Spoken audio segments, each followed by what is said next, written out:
Xoş gördük, əziz dinləyicilər. İstər-istəməz ölkədə nə baş verir, o barədə müəyyən mənada fikir bildirmək lazım olur.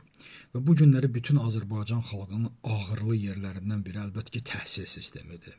Və bu günlərdə bir neçə gün bundan qabaq İdrak tədris müəssisəsində baş verən o dəhşətli hadisə həqiqətən yenidən təhsil məsələsini ortaya gətirdi.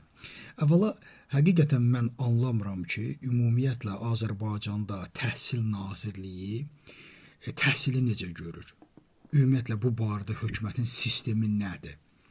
Və yaxud da Təhsil Nazirliyi nə hazırlamaq istəyir? Kim hazırlamaq istəyir? O təhsil sisteminə necə baxır? O təhsil sistemində irəliləyəcəyimizi nədə görür? Yəni təhsil bizim üçün oxumağı, yazmağı öyrənməkdirmi? 11 il ərzində şagird oxumağı, yazmağı mı öyrənməyə gedir? Yəni 11 il ərzində insan kosmosa qalxa bilər.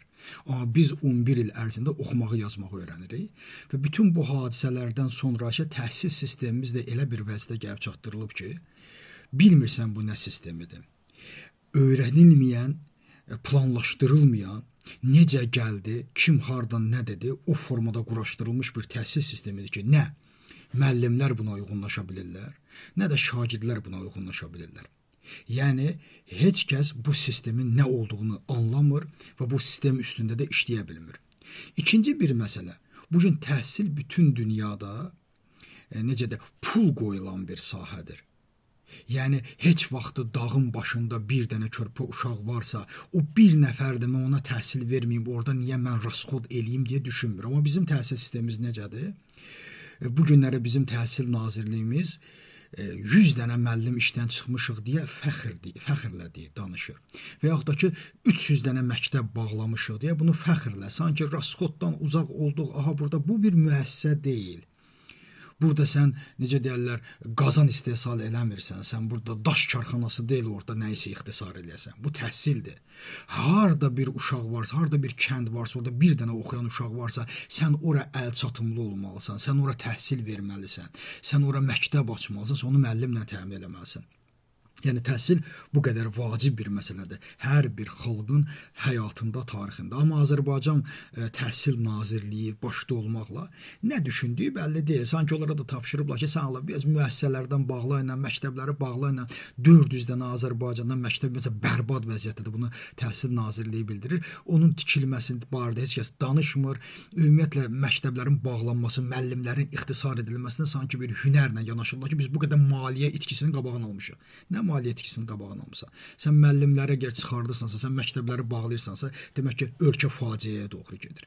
İkinci, bu günləri müəllimlərin başına o qədər oyunlar açılıb ki, bu ölkədə müəllim bilmir neynəsin. Müəllimin işi gücü ancaq kağız toplamaqdır, işi gücü ancaq sənəd toplamaqdır, o iclasda iştirak elə, bu iclasda iştirak elə, bu sənədi toplayla, bu sənəd doğru olsun, amma tədris qalıb kənarda. Müəllimin başına elə bir attestasiyada oyun açıblar ki, o oyunun ancaq işi gücü odur ki, müəllimi tora salmaq, müəllimə o suallara cavab verməmək üçün imkan yaratmaq ki, müəllimi çıxardaq. Və yaxud da müəllimin balı aşağı düşsün ki, biz ona maaş verməyək, az maaş verək. Və müəllimin işi gücü uşaqla işləmək yox, işi gücü ancaq o attestasiyadan keçmək üçün ağzına gələn, mən nə bilim, yüzlərlə hansısa proqramı öyrənməkdir. Bəs bu uşağa vaxtı necə ayıracaq? Üçüncü, müəllimin uşaq üzərində heç bir hökmü qalmayıb. Uşaqlar bu günləri demək olar ki, məktəbi dağıdırlar. Bir müəllim bir nəşillə vuran kimi aləm dəyir bir-birinə. O müəllimi çıxardırlar, o müəllimi söyürlər, müəllimi valideynlər gəlir, tökülür və müəllimin heç bir səlahiyyəti yoxdur. Müəllimin səlahiyyəti olmamaqla bərabər rəhbərliyin, məktəb rəhbərliyin də belə səlahiyyəti yoxdur. Bilmirlər necə rəftar eləsinlər.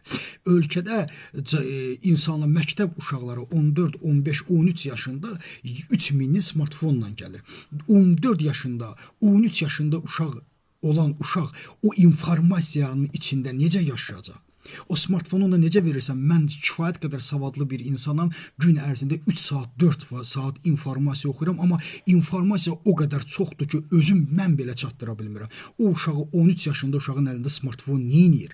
Niyə o YouTube'a çəkməlidir? Niyə müəllimin heç bir əlində rıçağı olmamalıdır? Müəllimin rıçağını o qədər əlindən aldınız ki, müəllimi o qədər öldürdünüz ki, indi artıq Müəllimi söyürdülər, müəllimin videosunu çəkirdilər, qoyurdular, müəllimi TikTokda biabır edirdilər, müəllimi YouTube'da biabır edirdilər və indi elə bir vəziyyət gəldi çıxdı ki, bu günləri 28 yaşında kifayət qədər savadlı bir müəlliməni artıq birbaşa boynundan güllə ilə vurulan səviyyəyə gəlir. 10-da oxuyan uşaq boynundan güllə ilə vurulan səviyyəyə çatdırır və bildirilirlər ki, bu ehtiyatsızlıq zəminində baş verib. Ehtiyatlılıq zəminində baş versə də birbaşa alnından, birbaşa da ürəyindən vuracaqlar müəllimi. Yaxşıdır ki, ehtiyatsızlıq zəminində boynundan vururlar, boğazından vururlar. Mən düşünürəm ki, bütün bunlar Azərbaycan təhsil sisteminin nə qədər bərbad, müəllimlərin nə qədər hüquqsuz və məktəb sistemində nə qədər dərəbəyliyin olduğunu göstərir ki, bu da əlbəttə ki, yuxarı sistemlə bağlı olan bir məsələdir.